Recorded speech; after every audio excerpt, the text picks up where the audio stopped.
Joy கிறிசல்டாவின் மகனை தன் மகனாக ஏற்றுக்கொள்வதாக மாதம்பட்டி ரங்கராஜ் அறிவித்திருக்கிறார். அதன் பின்னணியை பார்க்கலாம்.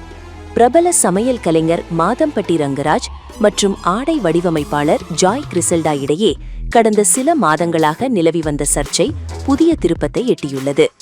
DNA பரிசோதனை முடிவுக்கு பிறகு தனது மகனை அதிகாரப்பூர்வமாக ஏற்றுக்கொண்டுள்ளதாக மாதம்பட்டி ரங்கராஜ் சமூக வலைதளத்தில் அறிவித்துள்ளார்.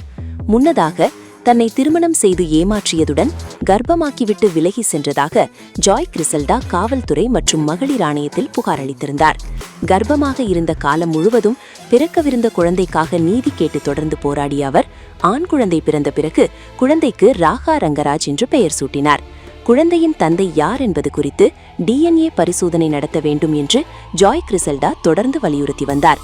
இதையடுத்து மாதம்பட்டி ரங்கராஜ் வெளியிட்டிருந்த அறிக்கையில் பரிசோதனையில் குழந்தை தன்னுடையது என்பது உறுதியானால் குழந்தையின் முழு பொறுப்பையும் ஏற்றுக்கொள்வேன் என்று தெரிவித்திருந்தார். அதன்படி நடத்தப்பட்ட DNA பரிசோதனையில் குழந்தையின் தந்தை மாதம்பட்டி ரங்கராஜ் என்பதும் உறுதி செய்யப்பட்டது. இதனைத் தொடர்ந்து தனது மகனை கையில் தூக்கி கொஞ்சும் புகைப்படத்தை சமூக வலைதளத்தில் பகிர்ந்த மாதம்பட்டி ரங்கராஜ் கடந்த 6 மாதங்களாக ஒரு தந்தையாக செய்ய வேண்டிய அனைத்து பொறுப்புகளையும் அன்புடனும் முழு அர்ப்பணிப்புடனும் செய்து வருவதாக குறிப்பிட்டுள்ளார்.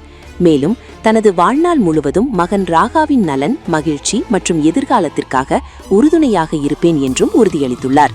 மறுபுறம் ஜாய் கிறிசல்டாவும் அதே புகைப்படத்தை பகிர்ந்து உண்மை ஒரு நாள் வெளிச்சத்துக்கு வரும். சில போராட்டங்கள் வெற்றிக்காக அல்ல, ஒரு குழந்தையின் எதிர்காலத்திற்காக. இன்று ஒரு தாயாக என் மனம் அமைதியடைந்துள்ளது என்ற உணர்ச்சிபூர்வமான பதிவை வெளியிட்டுள்ளார். இந்த விவகாரத்தில் சமூக வலைதளங்களில் கலவையான கருத்துக்கள் பதிவாகி வருகின்றன.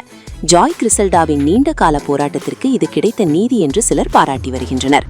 அதே நேரத்தில் இந்த முடிவை மாதம்பட்டி ரங்கராஜ் ஆரம்பத்திலேயே எடுத்திருக்கலாம் என்றும் சிலர் கருத்து தெரிவித்து வருகின்றனர். இந்நிலையில் தனது மகனை அதிகாரப்பூர்வமாக ஏற்றுக்கொண்டுள்ள மாதம்பட்டி ரங்கராஜின் இந்த அறிவிப்பால் இருவருக்கும் இடையே நீண்ட நாட்களாக நீடித்த சர்ச்சை முடிவுக்கு வருமா என்ற கேள்வியும் சமூக வலைதளங்களில் எழுந்துள்ளது. இதுகுறித்து இருவருமே எந்தவித விளக்கமும் அளிக்கவில்லை. மாதம்பட்டி ரங்கராஜ் தற்போது குக் வித் கோமாளியில் நடுவராக இருக்கிறார் என்பது குறிப்பிடத்தக்கது.